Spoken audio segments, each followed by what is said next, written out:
కోట్లకు పైగా అభివృద్ధి పనులు అనేది, అలాగే శ్రీశైలాన్ని సందర్శించడం. అంటే ఒక రకంగా కూటమిలో భాగస్వామ్యంగా ఉన్నారు కాబట్టి ఇవన్నీ సాధ్యం అవుతున్నాయా? రాయలసీమ అభివృద్ధి మీద దృష్టి పెట్టారా? ఖచ్చితంగా. అంటే భారతీయ జనతా పార్టీ గత 2014 నుంచి రాష్ట్ర విభజన అప్పటి నుంచి 2 తెలుగు రాష్ట్రాల మీద కాన్సన్ట్రేట్ చేసింది. ఒకటి తన పరుగులో దక్షిణాది మీద కాన్సన్ట్రేషన్ కీలకం. అందులో కర్ణాటక ఆల్రెడీ అది ఐదర్ అధికారం 2 ప్రతిపక్షంలో ఉంటుంది.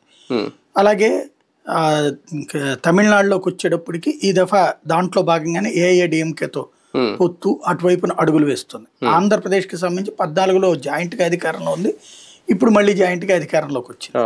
ఈ సందర్భంలో వాళ్ళు ప్లాన్ చేసుకుంటుంది ఏంటంటే ఎదవరకటి లోపాలను సరి చేసుకుంటూ ఆంధ్ర అప్పట్లో ఏం జరిగింది, 14-19లో అధికారంలో కూటమిలో పైన కింద 2 చోట్ల ఉన్నా కూడా ఒక నెగిటివ్ క్యాంపెయిన్ని జాగ్రత్తగా చాప కింద నీరులో ఆంధ్రప్రదేశ్లో చేసుకొచ్చారు. మీడియా, సోషల్ మీడియా ద్వారా చేస్తున్నదంతా బాబుకి, చెయ్యనిదంతా బీజేపీకి అద్దుతా ఒక నెగిటివ్ ప్రచారం వాళ్ళ పత్రికలే చేసుకొచ్చింది. అదే రామోజీరావు గారు, అదే రాధాకృష్ణ గారు రాసుకొచ్చారు. ఈవెన్ సెంట్రల్ ఇష్యూస్ లో కూడా బీజేపీని కార్నర్ చేస్తూనే రాసుకొచ్చారు ఇక్కడ మీడియా.